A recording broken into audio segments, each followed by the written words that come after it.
त्यो बामा हुनुहुन्छ यहाँ ट्याक्क चाहिँ खुकुरी भिरेर चट्ट बस्नु भएको छ नेचुरल पोसाकमा चट्ट लाएर एकदम खुसी लाग्यो उहाँहरूलाई भेटेर यस्तो है ट्याक्क बाटामा भेट भयो उहाँलाई धेरै रमणीय छ ठाउँ यो यस्तो यो सबै आमा बुवा यो सबै शेर्पा गाउँ होइन आमा ए सब एकदम शेर्पा गाउँ हो ए कहाँ नि बा आमाको यही हो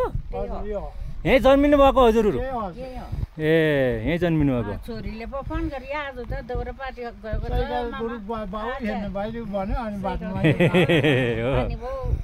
फेरि उता ठुलो बाटो तल पर बाटो गयो क्या हो भनेको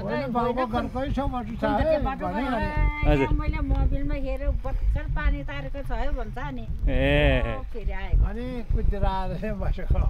ल ल एकदम आउँदै हुन्छ साथीहरू आउँदै हुनुहुन्छ है एकदम कालो छ यो ठाडै उकालो छ हस् हस् बुवा नमस्कार नमस्ते